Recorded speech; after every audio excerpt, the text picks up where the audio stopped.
guys, it's your girl Mac Cox hanging out at Red Rose Tavern at Disneyland. I just finished watching Fantasmic and I am obsessed with it.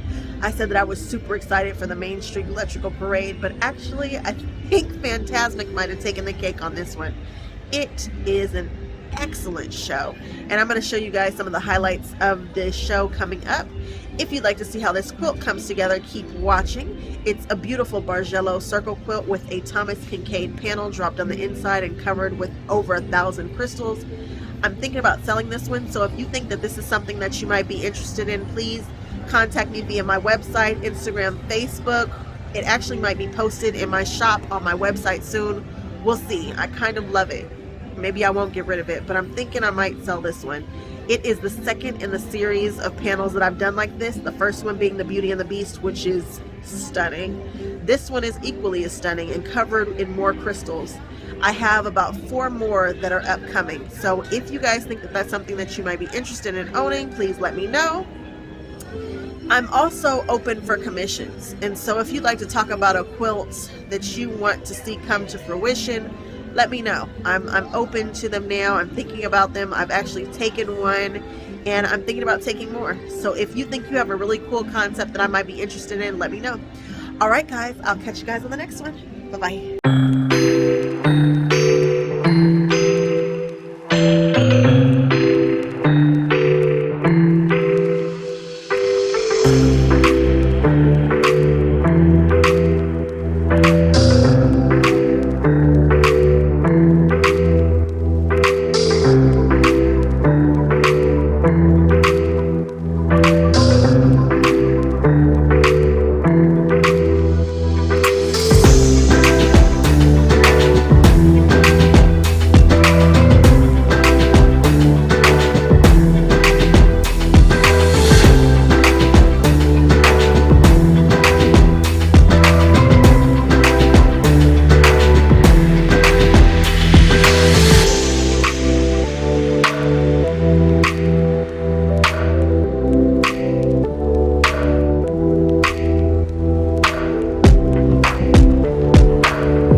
You guys, look at all this fabric. I'm so excited to get started on this project. I'm hoping that it is as beautiful as I think it's going to be in my mind. First thing I'm going to do is start putting these in color order, lightest to darkest for the olives and lightest to darkest for these blues and teals. I think that's really a neat, I think this is a really interesting color combination. Most people wouldn't put an olive with a teal, but you guys have met me before and you guys know that I'm with the crazy shenanigans when it comes to color. So let's just embrace who we are and really lean into it. I hope I'm doing this right, this color palette. Yeah, this is interesting. These olives kind of stay in the same, to some degree, kind of in the same. Here, there's a lot of, actually, no, it looks pretty good. We're good. I was thinking about going to go pull some more colors for the olives, but I think these olives will suffice, and the blues look just amazing, and there's a lot of gradation in the blues. So after this, I'm going to go on ahead and cut a bunch of strips at 2 3/8. I know, why not just 2 1/2? 2 1/2 is just too much. So we're going to do 2 3/8, and yeah, I'll show you guys why in just a second. So here are all the strips laid out in color order, and now we just need to start sewing them together 2 at a time. So you'll do 2 and then the next 2 and then the next 2 until you get full color panels. I'm using my HD9 here, and so this actually doesn't take very long at all. It is a quick sew to sew all these panels together. So I finished sewing together the strips. Now there are 7 of these panels right now each. I'm going to take 4 and press them to the light and 4 and press them to the dark.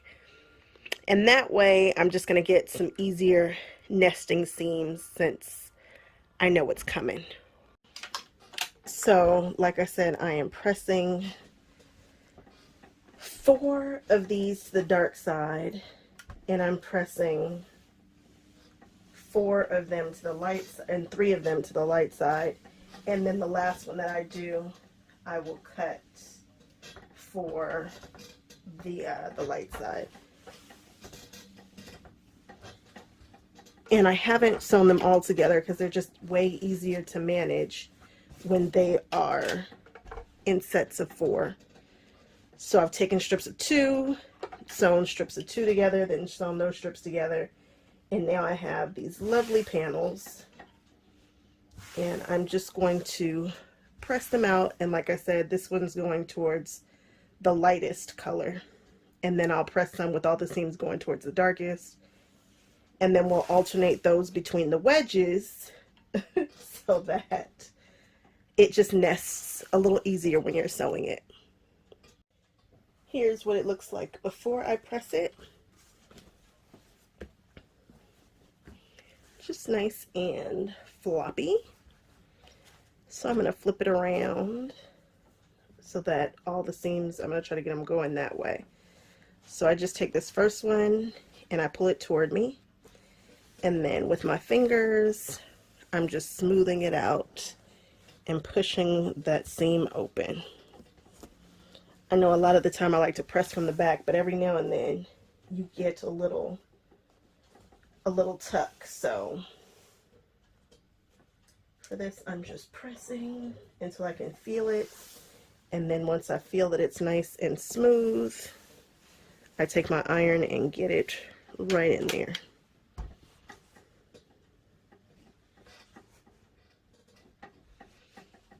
And we just walk it down, overlapping where you last ironed. Try not to distort it too bad. And just walk it all the way down. And then after we do that one, we go back and we feel for this next one, and I just flip it over till I can see it. And now I'm just running my fingers along that seam to make it smooth. And I can feel it. Feeling on your fabric. Oh, I love to pet fabric. And I'm just pushing and walking it down. I can feel that it's twisted right here. So I'm going to lift this up and do some adjusting. And fold it back. I've got one of those hard lines right here in the center where they all kind of come together. I'm going to show you how to get this super hard line out. It's fun. So everybody has their own way of getting out these super hard lines, and sometimes I leave them in until the very end and hope that the quilting is done all right. This is my Mr. Stylist sprayer, and these were all the rage a couple of years ago, and so I'm getting it fairly wet now. I've already gone over this with a very hot iron, and then after it's wet, I just give it a little massage.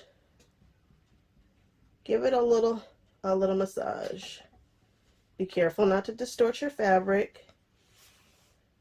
And then you can just let it stay, and it will usually pull out those super hard lines.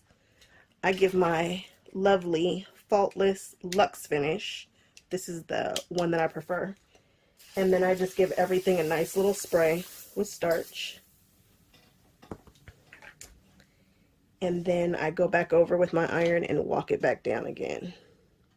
And just hold it on there a bit. If you are using white fabric, be careful with, you might need to let it dry a little bit so that you're sure you're not scorching your fabric.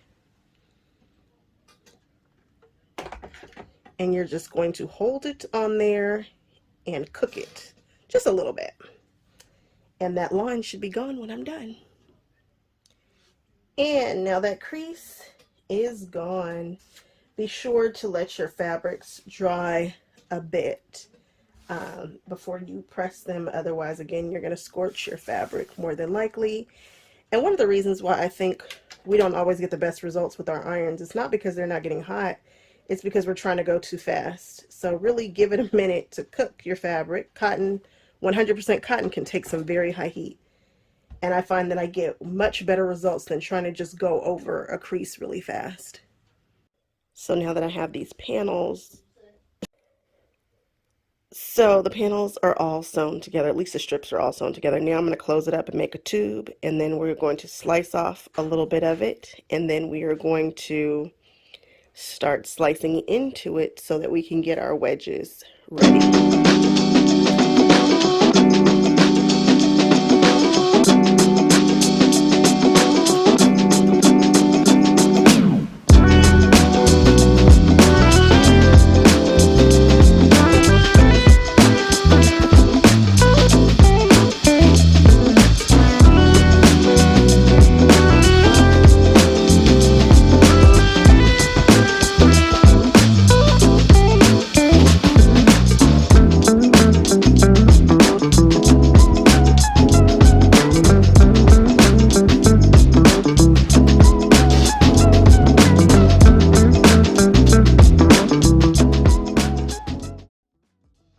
Now it's one big tube. It is a tube. See? I sewed the ends, these ends right here together. So now I'm just going to take it and kind of shake it out. And I'm not going to be overly concerned right now with is it straight and all that. We're just going to trim off an edge.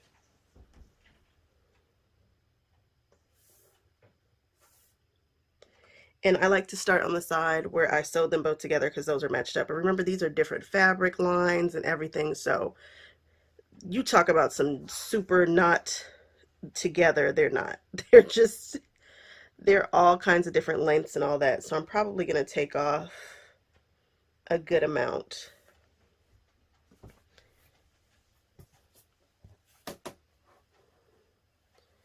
To be sure that I get everything in there. So I'm just going to line it up and take it off. As soon as I find my rotary cutter, here we are.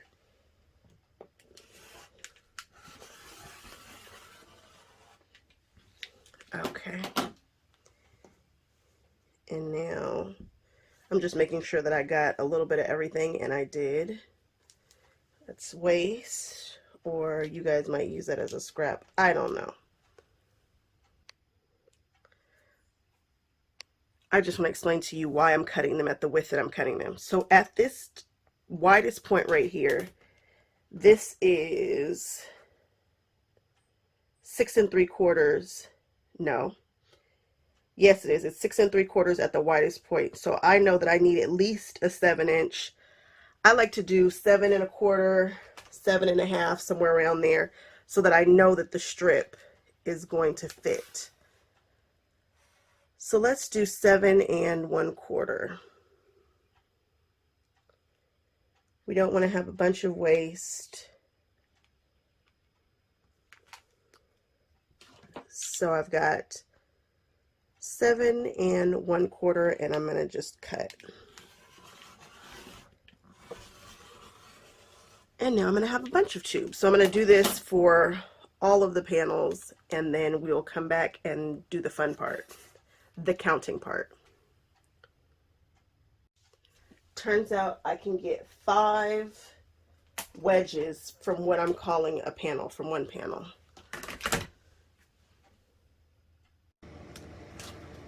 So these are very, very expensive, but I got them on sale. I don't know why these are so expensive. I'm going to pull out the numbers 1 through 18. They go from all the letters in the alphabet, and 0 to I think 25, which is going to be perfect for this. And then I'm going to take all these tubes that I have sewn. They're all tubes that have been cut down, and I'm going to start opening them at the appropriate seams. The first one is going to be where the darkest two meet. That's where I'm going to start, and then I'm going to label them with these tubes.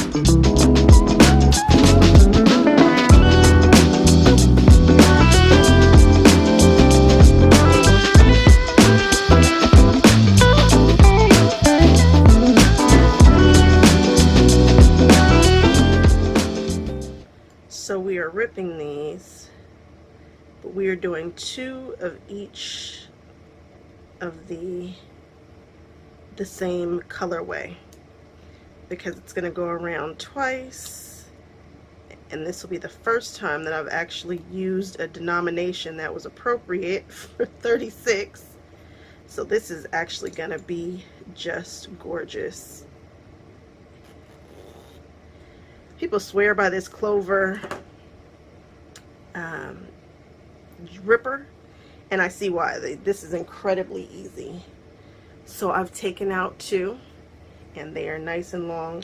And this one here, I'm going to label number 1. So I'm grabbing my pen that says number 1, and I'm going to stick it through both of these and keep going.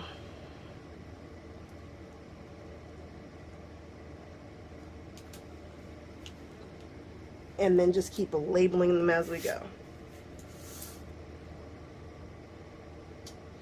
Here's 2. So I'm going to work with the blues. So I just ripped between these 2. I'm going to rip between this dark one and this one here. I know it seems so counterintuitive to sew something together and then take it apart, but that's this pattern. So I take 2 and start it, and then I just slip this down in there.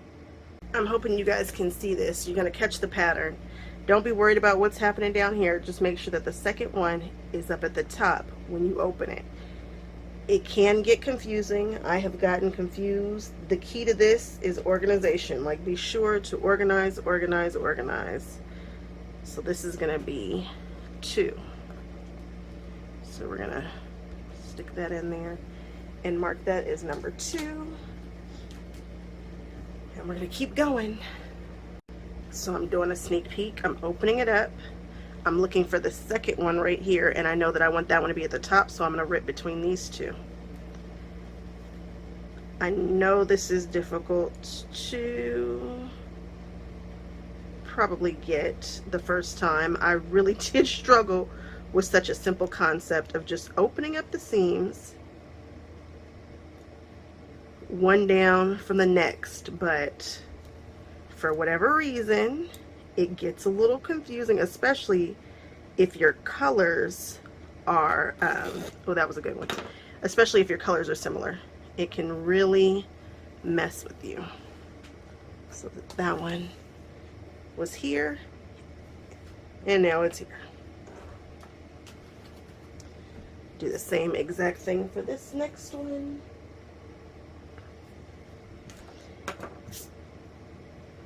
We're gonna try to just open it and find that color and make that the top. Bam. And they are all done and laid out. Now it's just time to cut them into wedges. Let's do it. Okay, so now that we have all of our strips, this one right here is number 18 that I'm working on, so I've got my little numbers right here. Now, the way that we cut these strips, I wanted it to overhang just a touch.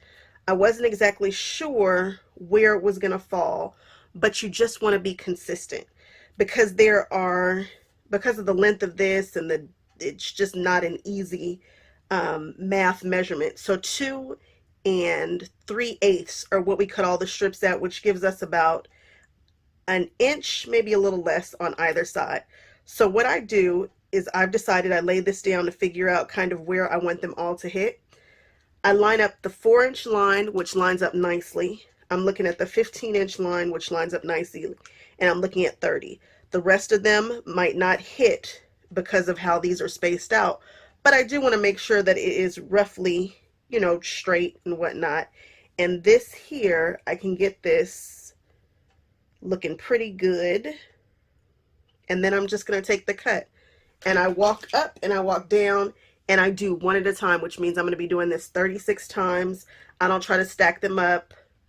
That's a fail for sure for me. So one at a time, line up at the 4, the 15, which is right in here somewhere, and then the 30. And then we go ahead and take the cut.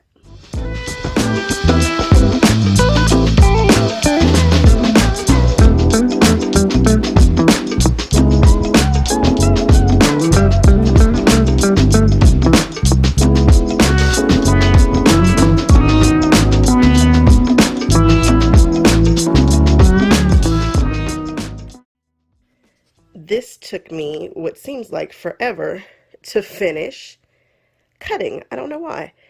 So each strip is doubled up right now, so I'm going to go on ahead and split them up and finish the circle. Okay, so this is what it looks like. Do not mind that gap. This is not like the time that I did the Oogie Boogie quilt and then found out that I hadn't made enough pieces. That quilt tried to kill me.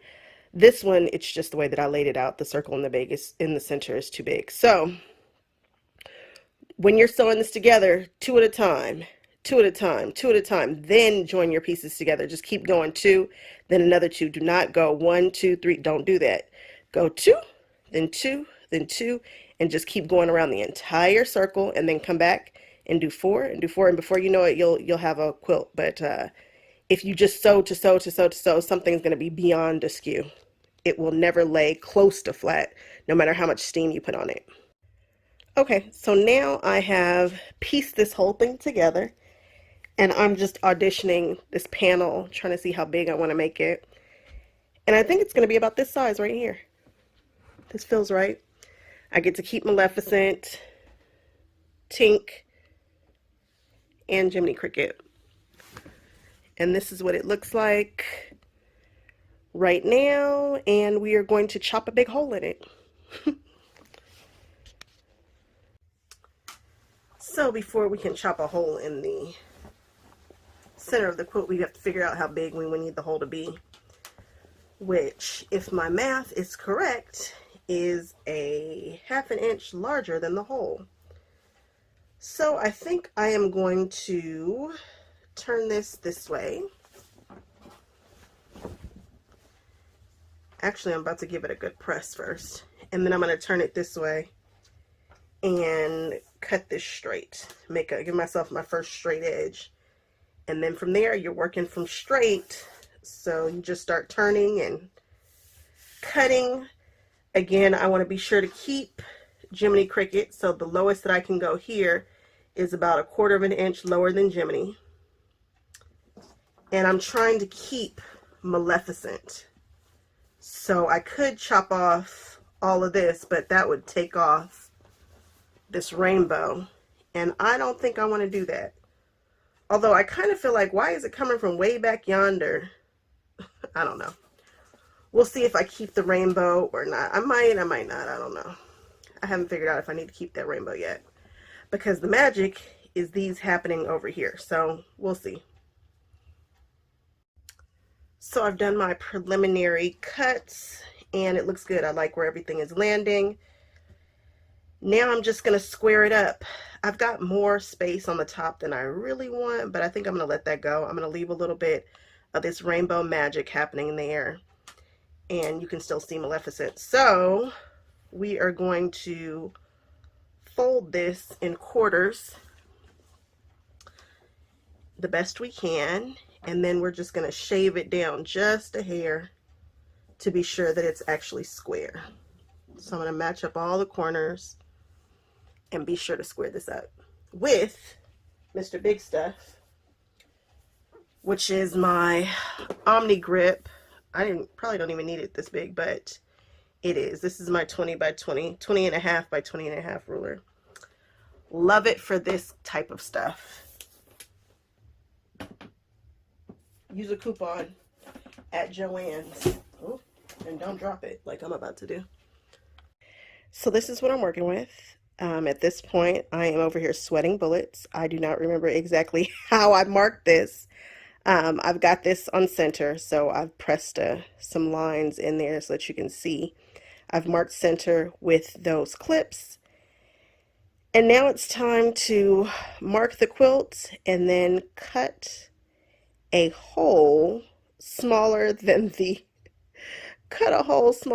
panel. Oh my goodness, how did I ever do this quilt? This is why if I were to sell this quilt, it would go for thousands of dollars, because this is insane. I am ironing down freezer paper on the top of this quilt just to stabilize it. So I just ripped some off the size of the hole, and I'm just going around it, trying to make sure that it stays on there pretty good. Then I'm going to let it cool, and then I'm going to go back where these lines are. We're going to go 1/4 of an inch in all the way around, and then we're going to cut it. Just in case people don't believe me when I say I really do cut a hole in the center of my quilt, I do. Probably should just start appliquing these bad boys on there, because that would be so much easier. Not as impressive, but easier. Now I'm going to take Mickey and pin him right sides together, so it's going to look weird. I'm going to pin him over there, and I'm going to start on that side, and then I'm going to work my way down, just keep pinning until I'm all done.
Well, it's in there.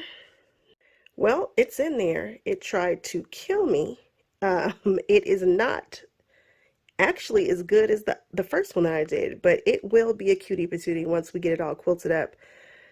So the quilting can hide all my sins because there are some big ones in here. They're so bad that I'm not even going to point them out. We are just going to love on the fact that this panel is now in here and move on.